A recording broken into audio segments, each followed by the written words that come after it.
So hello everyone, welcome back to your channel. Well, आज आप जो सीखने वाले हैं दिस इज हाईली इंपॉर्टेंट जब आप स्टॉक मार्केट में इन्वेस्टमेंट शुरू करना चाहते हैं। सी, आप कहीं पर भी अपना पैसा डालने वाले हैं, अपना हार्ड अर्न मनी डालने वाले हैं, तो आप क्या बिना सोचे समझे पैसा डाल दोगे? क्या देखने की जरूरत होती है, क्या एनालाइज करने की जरूरत होती है, और उसके लिए आपको आज क्या सीखने की जरूरत है, हम बेसिकली उस टॉपिक के ऊपर बात करने वाले हैं, and that is fundamental analysis. See, basically जब आप इन्वेस्ट करना चाहते हैं, दो चीजें इंपॉर्टेंट है, एक है फंडामेंटल एनालिसिस और दूसरी होती है टेक्निकल एनालिसिस। हम अभी आने वाली कुछ वीडियोस के अंदर टेक्निकल एनालिसिस को भी इन डेप्थ सीखने वाले हैं, पर अभी हम बात कर रहे हैं कि आप किस तरीके से किसी भी स्टॉक की फंडामेंटल एनालिसिस करो। अब फंडामेंटल एनालिसिस का शॉर्ट में बताऊं क्या मतलब होता है, इसे कॉम्प्लिकेट नहीं करते। सबसे पहले मुझे देखना है कि भाई जो भी मैं चीज खरीद रहा हूं, क्या वो मुझे सस्ते में मिल रही है या महंगे में मिल रही है। इसका मतलब क्या होता है, वॉरेन बफे बोलते हैं कि आप वैल्यू इन्वेस्टिंग करो। लोग आपको कंफ्यूज करेंगे बड़े बड़े टर्म्स बोल के। देखो, फंडामेंटल एनालिसिस के अंदर लोग आपको गाइड करेंगे कि आप वैल्यू इन्वेस्टिंग करो। अब वैल्यू इन्वेस्टिंग के लिए आपको बहुत टाइम लगाने की जरूरत नहीं है। वैल्यू इन्वेस्टिंग के लिए बस आपको इतना समझने की जरूरत है कि मैं जो भी बाय कर रहा हूं, मैं जो भी स्टॉक बाय कर रहा हूं, वो उस स्टॉक की इंट्रिंसिक वैल्यू से ऊपर बाय कर रहा हूं या नीचे बाय कर रहा हूं। देखो, दो चीजें होती है, एक होती है वैल्यू और एक होती है प्राइस। प्राइस वो है जो आप देते हो और वैल्यू वो है जो आपको मिलती है। And it is not just in stock market. See, मैं ओवरऑल बिजनेस की बात करता हूं। आप कहीं पर भी किसी भी चीज के लिए पैसा देते हो, चाहे आज वो गाड़ी हो या अपना हेयर कट आप करवाते हो। आपने हेयर कट के लिए पैसा दिया और आपको उसके बदले में वैल्यू मिली। अब आपको ये देखना है वैल्यू उस हिसाब से मिली नहीं मिली। किसी ने आपसे 50 रुपए हेयर कट के चार्ज करे और उसने आपको मजा दे दिया। उसने हेयर कट के बाद आपकी फ्री में मसाज भी करी, बाल काटने से पहले शैम्पू भी किया, आपको लगा यार वैल्यू बहुत अच्छी दी है, और 50 रुपए तो कुछ भी नहीं है। और किसी ने आपसे 500 रुपए लिए हेयर कट के और उसने आपको सेटिस्फाई भी नहीं किया, आपको मजा भी नहीं आया और हेयर कट भी बेकार हुआ। अब आप बोलोगे वैल्यू नहीं मिली। तो अब ये तो हुआ एक रियल लाइफ एग्जाम्पल वैल्यू का। पर जब आप कुछ खरीदने जा रहे हैं, अभी हम स्टॉक की बात करें, एग्जांपल आप कहते हैं कि मैं गोल्ड खरीदने जा रहा हूं। अब आपको गोल्ड में क्या पता लगता है कि मैं गोल्ड खरीद रहा हूं, मेरे पास एक प्रीशियस मेटल आ रहा है, आज वो मान लीजिए 50,000 का भाव है उसका 10 ग्राम का, तो आप 50,000 रुपए देके आज गोल्ड लेकर आ रहे हो। अब आपको कैसे पता आपने खरीदा महंगा या सस्ता खरीदा है? सी, यू डू नॉट नो। आपने प्राइस दिया, आपको वैल्यू मिली, आपको गोल्ड मिल गया। एक चीज यहां पर ये है कि क्योंकि आपको ये पता है कि गोल्ड का तो यार यूनिवर्सल वैल्यू सेम है। आजकल में थोड़ा बहुत फ्लक्चुएट डेफिनेटली कर सकता है, बट अगर मैंने आज 50,000 का खरीदा है तो वो 50,000 का बिक भी सकता है। स्टॉक के केस में भी ये है। पर कभी कभी हम क्या करते हैं, अब ये गोल्ड की जगह मैं रियल एस्टेट पे आ जाता हूं। अब आपको समझ आएगा, आपने एक प्रॉपर्टी 1 करोड़ रुपए की खरीदी, अब वो 1 करोड़ की है या नहीं है ये कैसे पता लगेगा? गोल्ड तो सबके पास सेम है, किसी भी ज्वेलर के पास जाओगे एक ही रेट देगा कोई भी। बट यहां पे जैसे ही आप आ जाते हो रियल एस्टेट खरीदने, चीजें बदल कैसे जाती हैं। एक प्रॉपर्टी आप 1 करोड़ की ले रहे हो, अब आप कहेंगे यहाँ पे बहुत सारी चीजें मैटर करती हैं। आप कहोगे लोकेशन मैटर करती है, उसके बाद आप कहोगे मान लीजिए आप कोई फ्लैट ले रहे हैं तो उसके भैया कंस्ट्रक्शन किस तरीके की हुई है वो मैटर करती है, उसका एरिया मैटर करता है, बहुत सारी चीजें मैटर करती है। तो ये बहुत सारी चीजें जो मैटर करती हैं, वो बहुत सारी चीजों की एनालिसिस आप करते हो और उसके बाद आप खरीदते हो। तो आपको ये पता लगता है कि मैं 1 करोड़ रुपए दे रहा हूं तो उसके बदले में मुझे वैल्यू क्या मिल रही है। और फिर उसके बाद आप क्या करते हो, सब कुछ देखने के बाद फिर आप पीयर कंपैरिजन करते हो। पीयर कंपैरिजन क्या होता है, और ये हम स्टॉक मार्केट में भी करने वाले हैं। पीयर कंपैरिजन क्या है कि भैया 1 करोड़ का फ्लैट यहां पे मिल रहा है और 1 करोड़ का फ्लैट 1 किलोमीटर दूर मिल रहा है, बट यार ये वाला फ्लैट ज्यादा अच्छा है, इसका साइज भी बड़ा है, इसमें 1 BHK मेरे को ज्यादा भी मिल रहा है, वो 3 BHK है। मान लीजिए आपको लगता है यार 4 BHK मिल रहा है मुझे तो, और यहाँ पे यार इसकी जो फेसिंग है नॉर्थ ईस्ट फेसिंग है, इसकी लोकेशन भी बेटर है, मार्केट भी पास है, स्कूल भी पास है, आपका हॉस्पिटल भी पास है, ये थोड़ा सा दूर है, यहाँ पे मेट्रो स्टेशन भी पास है। सो अब आपने बहुत सारे फैक्टर ऐड कर दिए और उसके बाद आपको ये क्या दिखता है, मैंने एक पीयर कंपैरिजन किया कि ये बेटर है। अब आप क्या करते हो, थोड़ा सा और सर्च करते हो, आपको पता लगता है एक और फ्लैट है वो 95 लाख में मिल रहा है और वो बिल्कुल बगल वाली बिल्डिंग में है, बाकी सारी चीजें सेम है। अब आप क्या करोगे, अब आप कहोगे यार 95 वाला बेटर है। अब ये आप कैसे पहुंचे कंक्लूजन पे, क्योंकि आपने कोई ना कोई एनालिसिस करी है। स्टॉक मार्केट में भी एक राइट कंक्लूजन पे पहुंचना जरूरी है कि हम 1 रुपया भी दे रहे हैं ना, वो हमारा फालतू का नहीं आया हुआ, हमने मेहनत से कमाया है। तो हम राइट इन्वेस्टमेंट करें। और वैल्यू इन्वेस्टिंग का मतलब क्या होता है, मैंने आपको शॉर्ट में बता दिया, आप सब कमेंट्स में लिख के बताओगे। वैल्यू इन्वेस्टमेंट का मतलब होता है, वैल्यू इन्वेस्टिंग का मतलब होता है जब आप किसी भी स्टॉक को, किसी भी एसेट को उसकी इंट्रिंसिक वैल्यू, जो उसकी वैल्यू है, उससे कम भाव में खरीद लेते हो। अब आपको एक झटके में, एक क्लिक में पता लग जाएगा। आज मैं इस वीडियो में बताऊंगा आपको कि आप एक सेकंड में चेक कर लोगे कि प्राइस इंट्रिंसिक वैल्यू से ज्यादा में मिल रहा है, कम में मिल रहा है, और ये होती है वैल्यू इन्वेस्टिंग। अब ये फंडामेंटल एनालिसिस का पार्ट 1 है कि हम वैल्यू इन्वेस्टिंग करें। पार्ट 2 क्या है? पार्ट 2 आ जाता है यार, चीज तो ऊपर में मिल रही है, इंट्रिंसिक वैल्यू से ऊपर में मिल रही है, तब भी उसका प्राइस बढ़ता जा रहा है। अब आपको लगेगा यार इंट्रिंसिक वैल्यू से तो कम प्राइस आ ही नहीं रहा, ये किस चीज के ऊपर डिपेंड करता है? अब मार्केट के अंदर कुछ रेशियोज होते हैं। इंट्रिंसिक वैल्यू आप आज खुद से शायद निकालने जाएंगे, आपको थोड़ा सा टाइम लग सकता है, इसीलिए मैंने आपको बोला मैं आपको एक क्लिक में बता दूंगा कि आपको कैसे चेक करना है।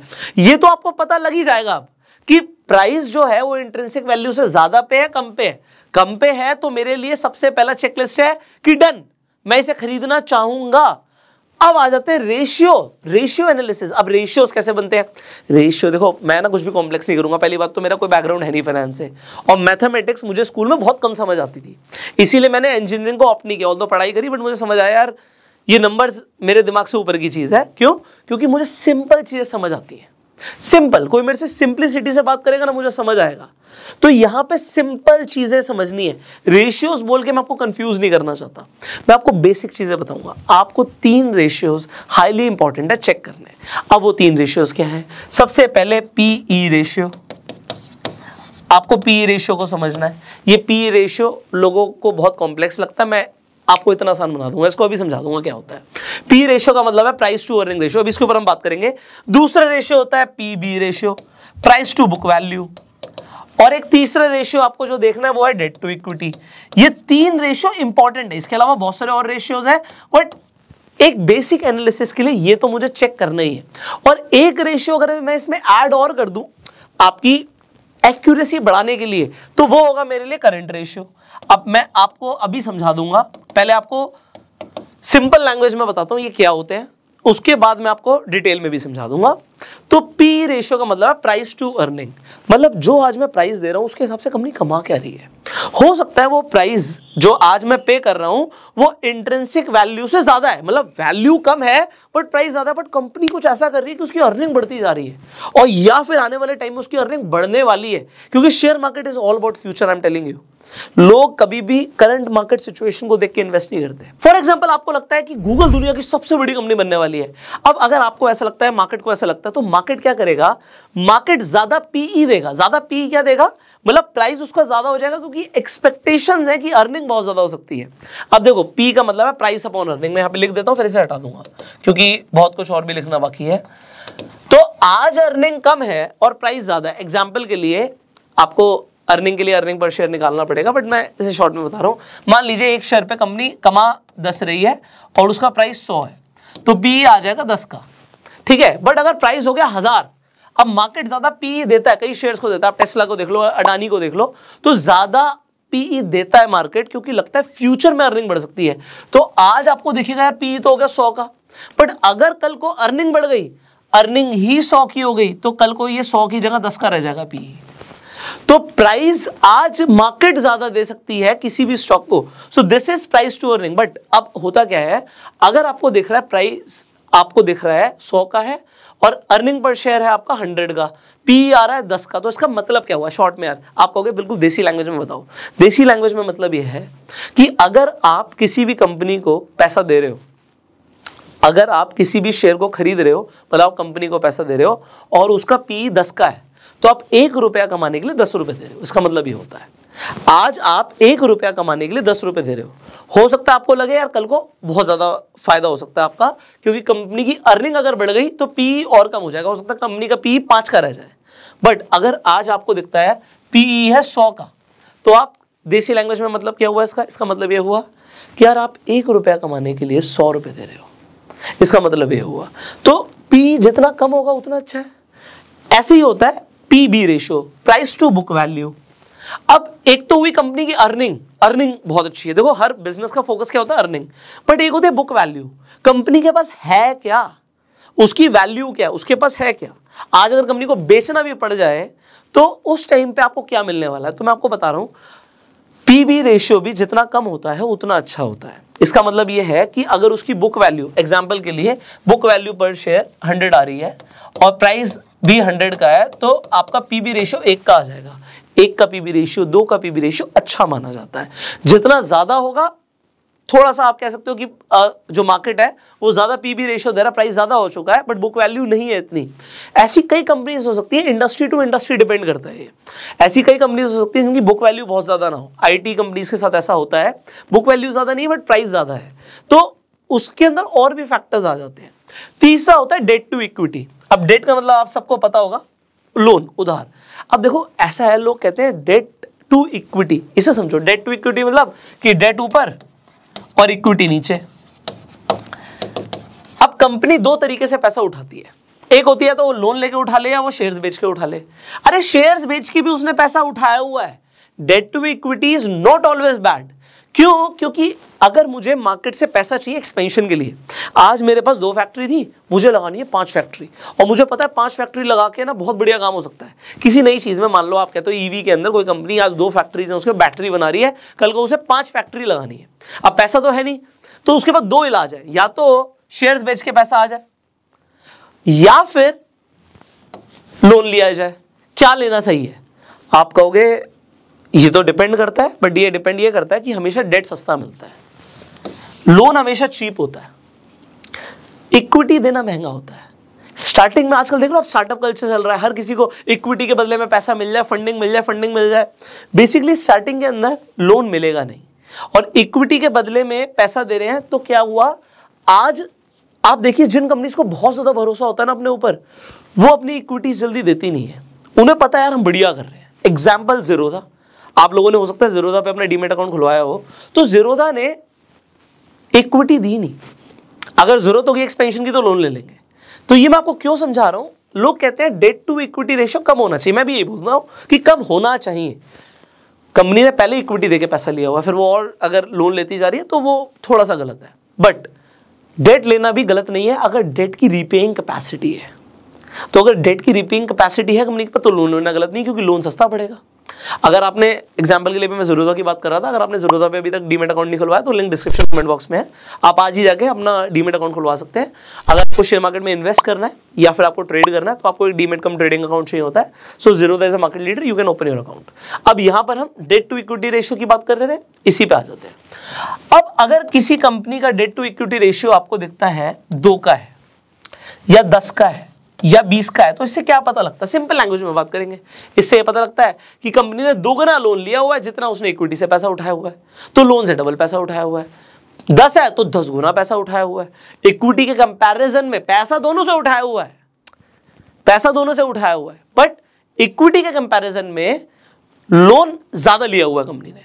बट लोन लेना इज नॉट ऑलवेज बैड, ये मैं आपको बता रहा हूं। रीपेइंग कैपेसिटी देखनी है और उसके लिए जस्ट मैं आपको बताऊंगा, इसके ऊपर थोड़ा सा आपको टाइम देना पड़ेगा, वीडियो लंबी हो सकती है, बने रहो, क्योंकि जो मैं आपको समझा रहा हूं ना, लोगों को ये सीखने में ना बहुत टाइम लग जाता है।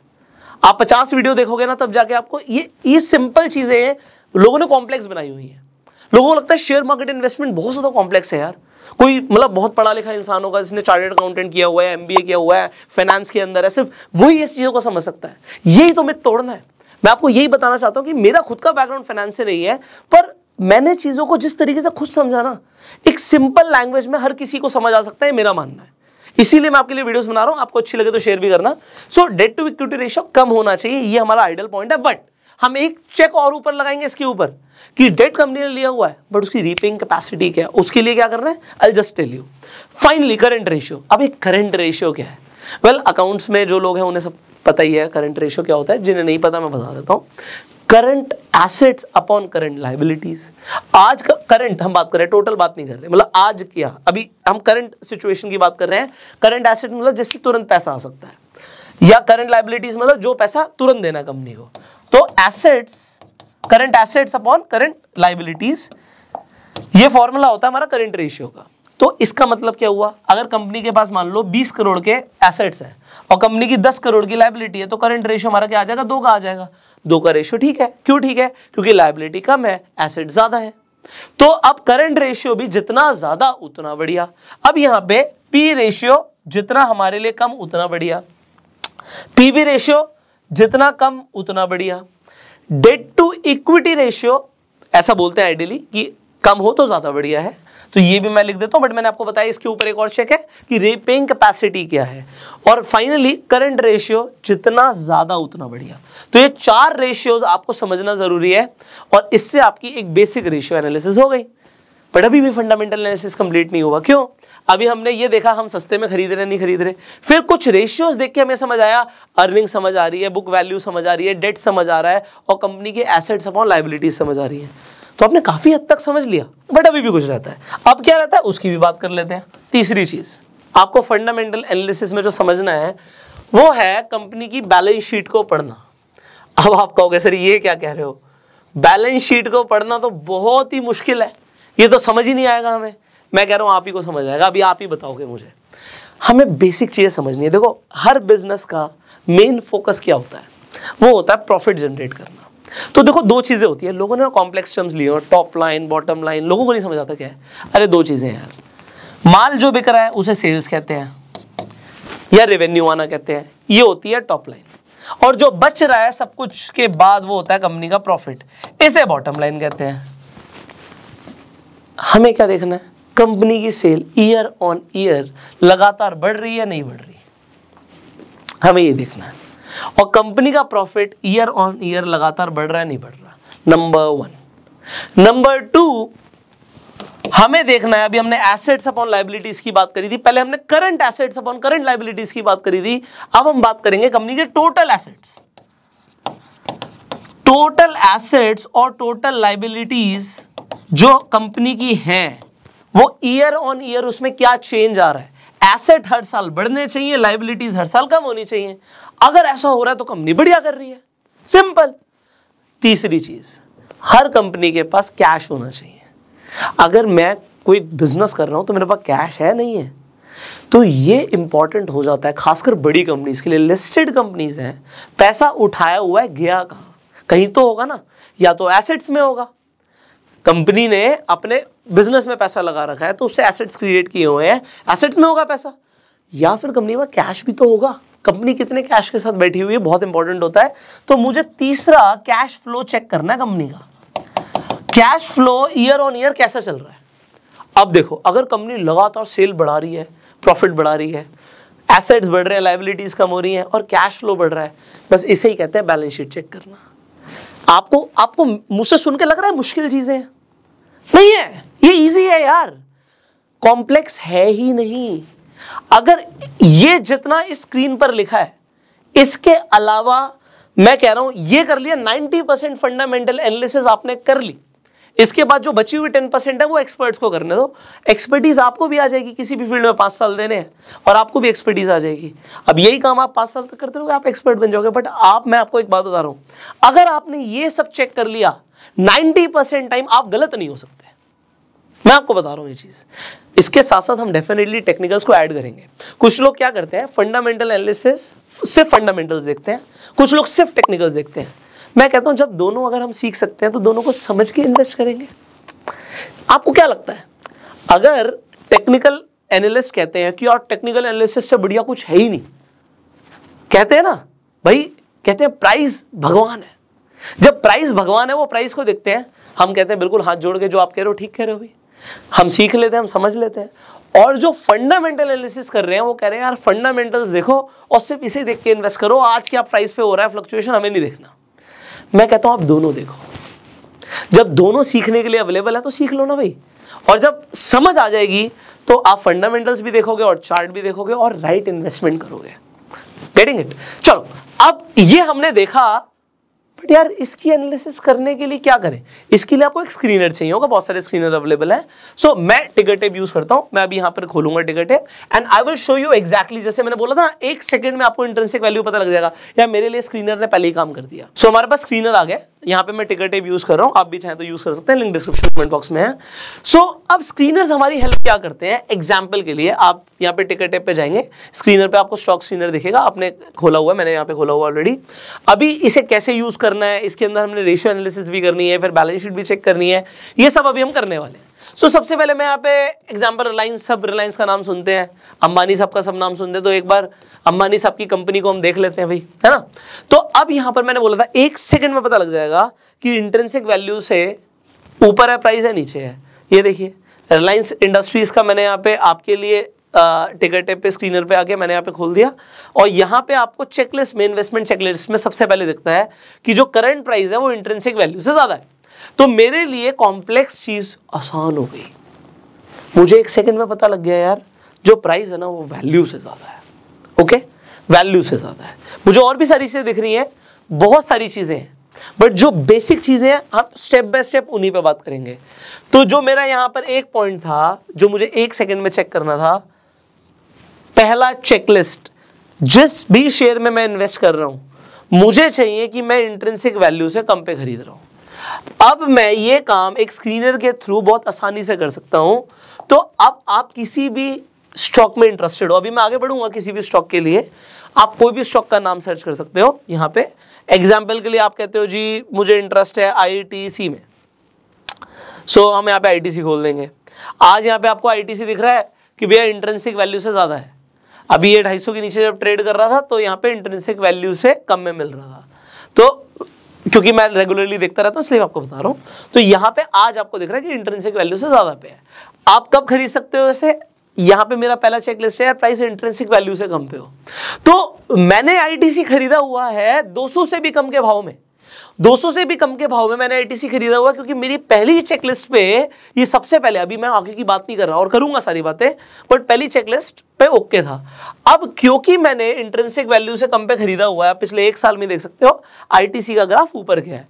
सो आप देख सकते हैं कुछ टाइम पहले 200 के आसपास का रेट था।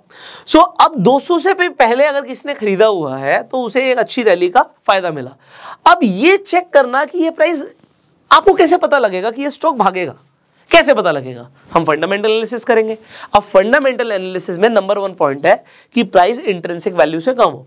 अगर आप कहते हो कि मुझे आज ITC खरीदना है, आप खरीद सकते हो, मैं कोई रिकमेंडेशन नहीं दूंगा, बट मेरा चेकलिस्ट है, आप अपना चेकलिस्ट बना सकते हो। मेरा चेकलिस्ट है कि यार मैं उस स्टॉक को तब खरीदता हूं जब वो अपनी इंट्रिंसिक वैल्यू से कम पे हो। This is point number 1 for me, कि इंट्रिंसिक वैल्यू से कम खरीद रहा हूं तो भैया वैल्यू इन्वेस्टिंग तो मैंने कर दी है। एग्जांपल ले लेते हैं भाई, मैं कई सारी कंपनीज को सर्च करता हूं, तो मैं कोई भी स्टॉक रिकमेंडेशन नहीं देना चाहता, ना मैं देता हूं, मैं आपको बता रहा हूं। एग्जांपल के लिए ये कंपनी ले लेते हैं। सो इस कंपनी का प्राइस आपको दिख रहा है SMC ग्लोबल का 78.5 है। अब यहां पे अगर आप इन्वेस्टमेंट चेकलिस्ट देखो मेरी, तो मैं सबसे पहले कहता हूं इंट्रिंसिक वैल्यू से कम पर हो। अगर ये है, अब मैं आगे बढ़ूंगा। सो मेरा यार आप देखो सिर्फ 3 पैरामीटर्स थे फंडामेंटल एनालिसिस में, एक हो गया, एक पे टिक लग गया। अब भाई साहब दूसरी चीज है, अब ये रेशियो एनालिसिस की बात कर रहे हैं हम। अब ये रेशियो एनालिसिस क्या होती है? मैंने बोला सिर्फ 4 रेशियो देखने हैं, एक PE रेशियो देख लो, एक PB देख लो, एक डेट टू इक्विटी देख लो, एक करंट देख लो। आज वो देख ही लेते हैं, क्योंकि देखना बहुत जरूरी है। अब आप खुद से कर रहे हो फंडामेंटल एनालिसिस, बस मेरे साथ कर रहे हो, और किसी भी कंपनी के लिए कर सकते हो। इनफैक्ट अगर आपने किसी कंपनी में पैसा लगाया हुआ है तो जरूर करना, क्योंकि जब लगाया था तब फंडामेंटल एनालिसिस करी नहीं थी। आज नुकसान हो सकता हो रहा हो, तो और ज्यादा ना हो सकता है ठीक टाइम हो बाहर निकलने का, ये भी इंपॉर्टेंट है। अब यहां पर दूसरी चीज देखते हैं, थोड़ा सा मैं यहां पर नीचे करूंगा, स्क्रॉल डाउन करूंगा, तो यहां पे कुछ दिख रहा है मुझे PE रेशियो दिख रहा है 4.74 का। ओके, ये ज्यादा है कम है, इंडस्ट्री वाइज डिपेंड करता है। अभी मैं पीयर कंपैरिजन भी करूंगा, बट यस ज्यादातर लोग आपको ये बोलेंगे कि अगर किसी भी कंपनी का PE 20 से नीचे होता है तो जनरली अच्छा होता है। आज मैं, आप समझिए, पैसा लगा रहा हूं, तो ये जो मैं PE रेशियो देख के पैसा लगा रहा हूं, मुझे दिख रहा है 20 से कम का है, तो मेरे लिए अभी एक राइट टिक है। PB रेशियो मैंने आपको बताया, ये भी जितना कम हो उतना बढ़िया होता है। प्राइस टू बुक वैल्यू, तो बुक वैल्यू ज्यादा है, प्राइस कम है। अच्छा, कई लोगों का सवाल आएगा कि सर हमें किसी कंपनी का PE रेशियो नेगेटिव में दिख रहा है। एग्जांपल दिखा रहा हूं आपको, फिर हम इसी स्टॉक की दोबारा एनालिसिस कर लेंगे। एग्जांपल जोमेटो पे आ जाओ, तो मैं जोमेटो पे आ गया। ओके, पी रेशियो के लिए इनसफिशिएंट डाटा है, बट आपको दिखता है पी रेशियो -42 है। अभी माइनस का मतलब क्या है? देखो, माइनस का मतलब यह है प्राइस तो कभी भी नेगेटिव नहीं हो सकता, तो प्राइस तो मुझे दिख रहा है 62 रुपए का है, बट अर्निंग नेगेटिव में हो सकती है। तो अगर मैं यहीं पे इसकी एनालिसिस करूं, सो अगर मैं फाइनेंशियल्स में जाऊंगा, अभी हम बैलेंस शीट की बात कर रहे थे, तो अगर कंपनी प्रॉफिट नहीं बना रही, नेट इनकम देख रहे हो आप माइनस में दिख रही है, अगर नेट इनकम कंपनी की आपको दिख रहा है कि लॉस हो रहा है, तो उसका पी रेशियो नेगेटिव में आएगा।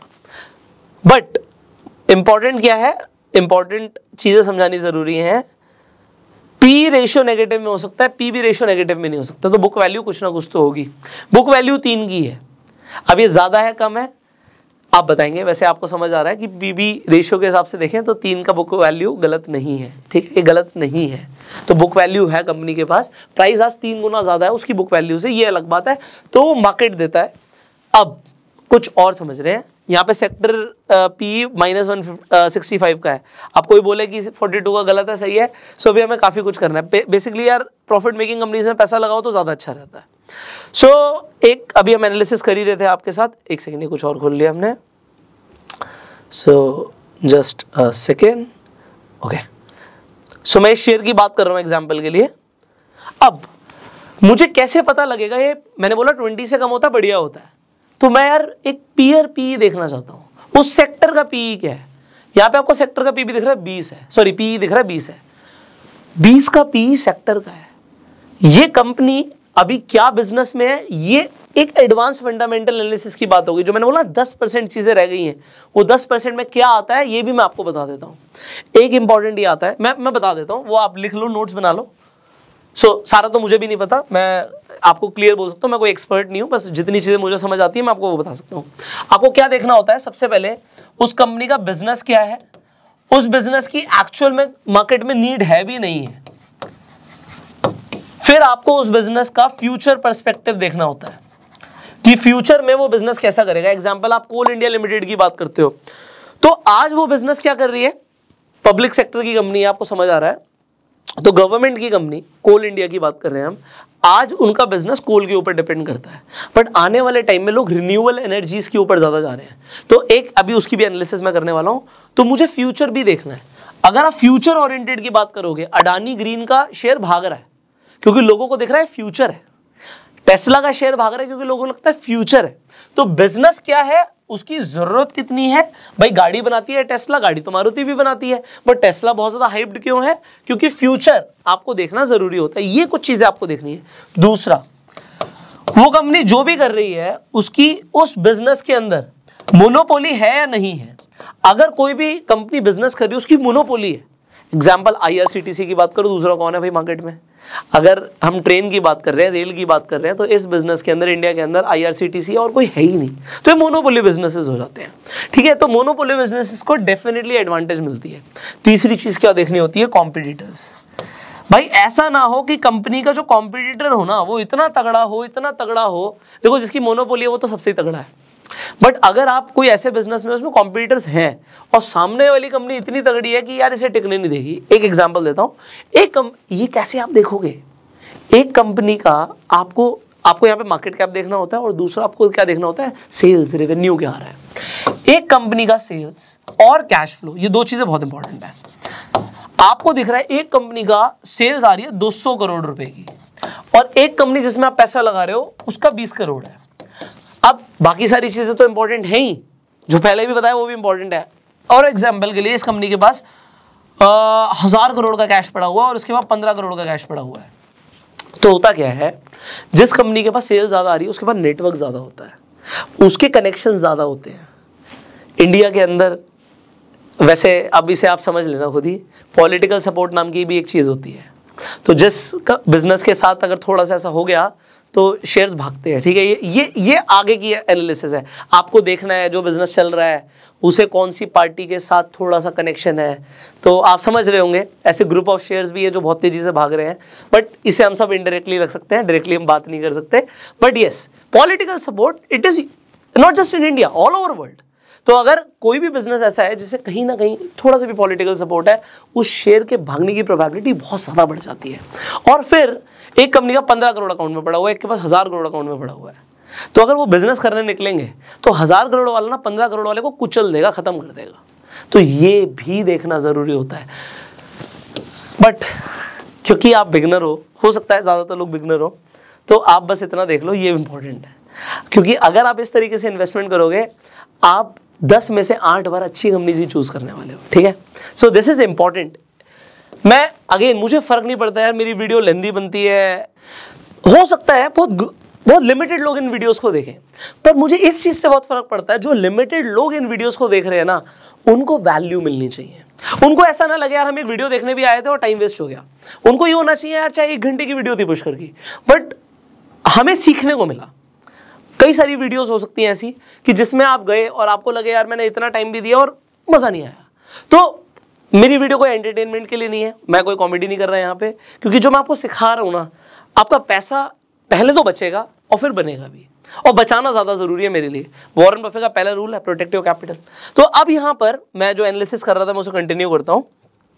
सो मुझे यहाँ पे दिख रहा है कि यार पी रेशियो 4.74 का है, पीबी रेशियो भी ठीक है 0.89 का है, डिविडेंड यील्ड अब ये क्या होती है, देखिए अभी यहाँ पर ना अगर आपको समझना है ये सब चीज़ें, मैंने एक तो रेशियो एनालिसिस के लिए एक डिटेल में वीडियो बनाई हुई है, आई बटन पे लेंगे आप जाकर उसे देख सकते हैं। तो मैंने ऑलरेडी टाइम लगाया हुआ है, तो शॉर्ट में मैं यहाँ पे बता रहा हूँ क्योंकि ये क्रैश कोर्स के अंदर आप अभी हैं और आपको back to back valuable videos मिलनी है। सो जो हाईली इंपॉर्टेंट है हम उसे डिस्कस कर रहे हैं, इंपॉर्टेंट तो फिर बहुत कुछ है।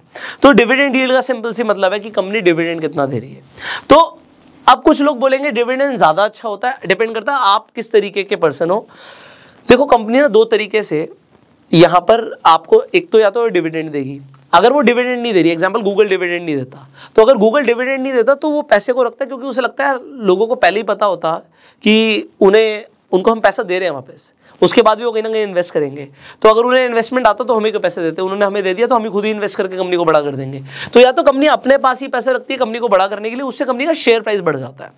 और अगर आप बहुत सारी कंपनीज देखेंगे, आप ओएनजीसी देखेंगे, इंडियन ऑयल देखेंगे, उनका डिविडेंड आपको यील्ड बहुत ज़्यादा दिखेगा। कोल इंडिया की मैंने बात करी थी, तो कोल इंडिया का डिविडेंड यील्ड, हम कोल इंडिया की बात कर रहे थे तो मैं खोल ही देता हूँ क्योंकि एनालाइज तो आप कर ही रहे हैं।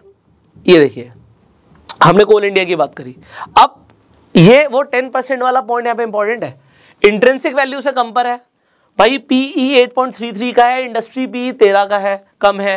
पीबी रेशियो 3.30 का, मतलब प्राइस बुक वैल्यू से ज्यादा का है। डिविडेंड यील्ड, डिविडेंड बहुत अच्छा दे रही है कंपनी, 7.25% का है। बट मैं इन्वेस्ट करूं ना करूं, अब यहाँ पे आपका, अभी हम आगे की भी बात करेंगे, अभी बैलेंस शीट की भी बात करनी है, और भी चीजें हैं, पर इंपॉर्टेंट क्या था, पहले बिजनेस भी देखना है, वो बिजनेस कर क्या रही है, उसकी जरूरत कितनी है, आने वाले टाइम में फ्यूचर पर्सपेक्टिव क्या है। ये थोड़ा सा एक लेवल ऊपर है, बट आपको खुद देखना है, अदरवाइज आपको कोल इंडिया की बाकी के फाइनेंशियल ठीक ठाक लगने वाले हैं। तो यहां पे मैं आपको कुछ दिखाना चाहूंगा, क्योंकि आप यहां पर समझ रहे हैं कि जो प्राइस है हो सकता है टेम्परेरी फेज में अभी ग्रो भी कर रहा हो, क्योंकि कंपनी आज के लिए, आज तो चल ही रहा ना सब कुछ, फ्यूचर में क्या होने वाला है। बट इसी तरीके से अगर मैं कोई और फ्यूचर ओरिएंटेड कंपनी की बात कर दूं तो उसका आपको शेयर प्राइस ना अलग लेवल पे भागता हुआ दिखेगा। So example Adani green energy, अब आप यहां पे कहते हो इसे देखते हुए या इसे देखते हुए, ओके, सो प्राइस कहां पे 66 रुपीज था और इसने हाई जो मारा हुआ है वो आपको दिख रहा है भैया 3000 रुपए का मारा हुआ है। तो आपको दिख रहा है इंट्रिंसिक वैल्यू से इस वक्त बहुत ज्यादा है, तो इन्वेस्टमेंट तो मैं आपको बिल्कुल सजेस्ट नहीं कर रहा, बस मैं आपको एक पॉइंट बता रहा हूं, जो मैंने आपको पॉइंट बताया था। पी रेशियो देखिए 674 का है, 674, और इंडस्ट्री पी 27 का है। मार्केट बहुत ज्यादा पी भी दे सकता है किसी कंपनी को, जैसे कि यहां पर दिया हुआ है, पीबी रेशियो भी बहुत ज्यादा है। तो इन्वेस्टमेंट तो बिल्कुल नहीं करनी, इन्वेस्टमेंट तो बिल्कुल नहीं करनी। इन्वेस्टमेंट आप तब शायद कर सकते थे जब प्राइस बहुत कम था, बट आज की डेट में तो आपको इन्वेस्टमेंट बिल्कुल नहीं करनी। बट मैं आपको बस ये बता रहा हूं कि फ्यूचर ओरिएंटेड कंपनीज का शेयर प्राइस अलग लेवल पे भागता है। तो यहां पे आप समझ रहे हो 27 रुपए से अगर कंपनी का प्राइस 2700 चला गया तो 100 गुना की ग्रोथ है। 1 लाख रुपए 1 करोड़ भी बनता है शेयर मार्केट में, ऐसे बनता है, बट संभल के। अगेन एक हम एनालिसिस कर रहे थे, मैं वहीं पे दोबारा आ जाता हूं क्योंकि आपको फाइनेंशियल्स भी दिखाने हैं। सो अब ratio analysis you understood, alright. So आपको रेशियो एनालिसिस समझ आ रही है यहाँ पे। अब रेशियो एनालिसिस के बाद हमें क्या देखना होता है, अच्छा, यहाँ पे आपको टिकर टेप में स्पेशल फीचर्स मिलते हैं, कंपनी वाइज आपको फॉरकास्ट भी मिलती है, ठीक है। हमें बेसिकली अब यहाँ पे कुछ और चीज़ देखनी है। अब वो क्या देखनी है, देखो यहाँ पे अब आ गई हमारी, जो हमें समझना था, हमें कंपनी के फाइनेंशियल समझने थे। तो मैंने आपको बात करी थी, एक होती है टॉप लाइन, एक होती है बॉटम लाइन। टॉप लाइन का मतलब होता है सेल्स, रेवेन्यू क्या आ रहा है, कंपनी के पास आ क्या रहा है और बच क्या आ रहा है, ये इंपॉर्टेंट है और हाईली इंपॉर्टेंट है। अब कंपनी के पास ईयर ऑन ईयर हम देख रहे हैं 2019, 20, 21, 22 हमारे पास यहाँ पे डेटा है। तो जब मैं 2019, 20, 21, 22 की बात कर रहा हूँ, तो उससे 59 दिख रहा था, इसलिए मैंने थोड़ा सा साइड किया आपके लिए, ओके। अब आप यहाँ पर देखिए, इंपॉर्टेंट चीजें समझाने की कोशिश करूंगा। यहाँ पे टोटल रेवेन्यू हमें ये देखना होता है, नंबर 1 कि ईयर ऑन ईयर बढ़ रहा है नहीं बढ़ रहा। 2019 में ऑलमोस्ट 750 करोड़, 759, 784, फिर 908, 1100 और अभी तक आपको दिख रहा है 1140। ईयर ऑन ईयर रेवेन्यू बढ़ रहा है, good, thumbs up. Net income, net income important है, पॉजिटिव में होना इंपॉर्टेंट है, फ्लक्चुएट कर सकती है, उसके बहुत सारे और रीजंस हो सकते हैं, बट अभी कंपनी की इनकम ओवरऑल बढ़नी चाहिए, कम से कम 3 साल में तो मुझे ग्रोथ दिखनी चाहिए। तो अब 2019 में 74 करोड़, 23 करोड़, 104 करोड़, 174 करोड़, 152 करोड़। तो ये समझ आ रहा है कि कंपनी लगातार प्रॉफिट कमा रही है, ओके। कोई भी हल्की कंपनी, बेकार कंपनी, पेनी स्टॉक आपको 1 साल 2 साल में हो सकता है आपको दिखे कुछ है, उसके बाद वो एकदम से डूबता हुआ दिख रहा है। मुझे चाहिए कंसिस्टेंसी भाई, आप लगातार क्या कर रहे हो, ये इंपॉर्टेंट है। सो ये एक एग्जांपल है, अगेन कोई भी स्टॉक रिकमेंडेशन नहीं है, आपको खुद से एनालाइज करके ही इन्वेस्ट करना है। सो एक चीज जो मैंने आपको सबसे पहले बताई थी यहां पर, जो मुझे बैलेंस शीट को स्टडी करना है, सेल्स और प्रॉफिट कंपनी का सही है या नहीं है। ओके भाई, ओके रिपोर्ट है। P ratio okay, PB ratio okay, अभी डेट टू इक्विटी और करंट रेशियो भी चेक कर लेते हैं 1 मिनट। इनफैक्ट एक कंपनी की बात नहीं है, आपको लगता है निफ्टी 500 की मैं बात करता हूं, आप किसी भी कंपनी का सबसे पहले ये बेसिक जो रेशियोज है ना, ये आप स्टॉक स्क्रीनर पर जाकर देख सकते हो। यहाँ पे जब आप स्टॉक्स यूनिवर्स में जाओगे, आपको निफ्टी 50 दिख रहा है, निफ्टी मिड कैप 100 दिख रहा है, निफ्टी 100 दिखता है। आप निफ्टी 500 के अंदर भी अगर आप देखना चाहते हो, मैंने यहाँ पे निफ्टी 500 सेलेक्ट किया हुआ है, सो आप यहाँ पे फिल्टर डाल लो। आपको मैंने बोला कि हमें यहाँ पर क्या क्या चाहिए, हमें एक डेट टू इक्विटी चाहिए, मैंने लिया हुआ है डेट टू इक्विटी ऑलरेडी, और मुझे एक चाहिए होता है इंटरेस्ट कवरेज रेशियो। मैंने आपको बोला था कि कंपनी की पावर क्या है इंटरेस्ट पे करने के लिए, देखिए इंटरेस्ट कवरेज रेशियो हमने लिया हुआ है, और एक मुझे चाहिए था करंट रेशियो, तो करंट रेशियो भी लिया हुआ है। अब करंट रेशियो मैंने आपको बताया था जितना ज्यादा उतना बढ़िया। सो अब एग्जाम्पल के लिए मुझे यहां पर देखना है कंपनी का डेट टू इक्विटी रेशियो। अब देखिए यहाँ पर ऐसी ऐसी कंपनीज हैं जहां पे डेट बहुत ज्यादा है और इक्विटी के कंपैरिजन में डेट बहुत ज्यादा है। सो डेट टू इक्विटी आपको यहाँ पर दिख रहा है, एग्जांपल शॉपर्स स्टॉप लिमिटेड की हम बात करते हैं, आपको पता होगा शॉपिंग के लिए जाते हैं, तो यहाँ पर डेट टू इक्विटी रेशियो आपको 2700 से ऊपर का दिख रहा है, ऑलमोस्ट 2800 के आसपास। उसके बाद करंट रेशियो क्या देखना होता है कि लाइबिलिटी ज्यादा है, एसेट ज्यादा है। सो अगर एसेट ज्यादा होता तो 1 से ऊपर होता, अभी लाइबिलिटी ज्यादा है तो 0.77 दिख रहा है, और इंटरेस्ट कवरेज रेशियो भी हमारा ज्यादा होना जरूरी है। यहाँ पे 0.53 का मतलब जितना इंटरेस्ट लिया हुआ है उसके हिसाब से इनका इंटरेस्ट कवरेज रेशियो ठीक नहीं है। और अगर मैं यहाँ पे एक छोटी सी एनालिसिस करना चाहूँ, कोई भी स्टॉक आपके सामने खुला हुआ है, आपको बेसिक एनालिसिस करनी बहुत जरूरी है। सो आपको दिख रहा है इंट्रिंसिक वैल्यू से अभी प्राइस ज्यादा है, तो आप इस शेयर को नहीं खरीदोगे। देन बिजनेस देखना, फ्यूचर देखना, मोनोपोली देखनी, बहुत सारी चीजें हैं। तो ये आपको कैसे पता लगेगा, मैंने आपको ये बता दिया। अब हम आ जाते हैं फाइनेंशियल्स पे। ओके, एक एग्जाम्पल इसी कंपनी की हम बात कर रहे थे। सो फाइनेंशियल्स में हमने एक चीज समझ ली थी, वो थी सेल्स एंड प्रॉफिट। उसके बाद इनकम में आ गई सेल्स एंड प्रॉफिट। अब बैलेंस शीट का जो दूसरा पार्ट था हमारा, वो था हमारा कि कंपनी के पास टोटल एसेट्स और टोटल लायबिलिटीज कितनी है और उनका ईयर ऑन ईयर क्या चल रहा है।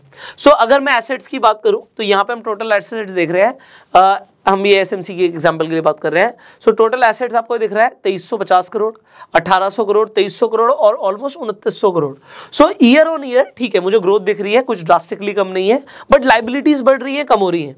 सो लायबिलिटीज यहां पर 1600 करोड़, फिर कम हुई 1900 करोड़, 1600 करोड़, 2000 करोड़। सो अब अगर आपको एक बेसिक चीज देखनी हो कि एसेट ज्यादा है, लायबिलिटी ज्यादा है, सो आप एसेट्स कहेंगे 3000 करोड़ के हैं और 2000 करोड़ की लायबिलिटी है। लायबिलिटी अगर और कम हो जाती है कंपनी के लिए और अच्छा है। ये एनालिसिस है, अगेन आपको खुद से चेक करना आप जिस भी कंपनी में पैसा लगा रहे हो। सो फिलहाल के लिए again a green list, because green check है। यहाँ पे एसेट ज्यादा है, लाइबिलिटीज कम है, बट अगर लाइबिलिटीज बढ़ गई तो एकदम से मेरे लिए क्रॉस लग जाएगा।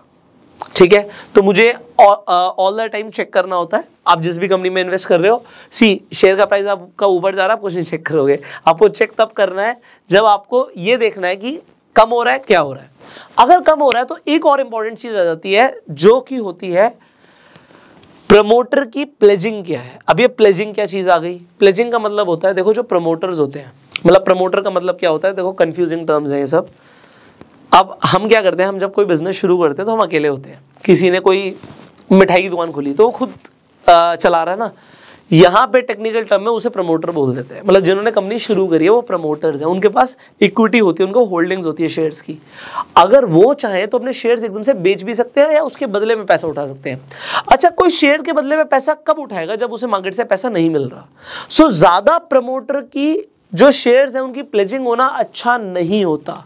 सो यहाँ पे आपको ये भी दिख जाएगा, आप होल्डिंग्स पे जब जाओगे, आप ये स्क्रीनर पे बहुत आसानी से देख सकते हो कि जो प्रमोटर ने जो उसकी होल्डिंग्स हैं वो बढ़ रही है या कम हो रही है, और प्लेजिंग बढ़ रही है या कम हो रही है। इंपॉर्टेंट चीज, पिछले 6 महीने में प्रमोटर की होल्डिंग बढ़ी है, मतलब प्रमोटर अपने ही शेयर खरीद रहा है। कोई बंदा अपने ही शेयर क्यों खरीदता है? क्योंकि अगर उसे लगेगा कि कंपनी में पोटेंशियल है, या इस वक्त ठीक है यार मैंने पहले शेयर्स दिए थे, अब मैं दोबारा अपने ही शेयर्स खरीद लेता हूं।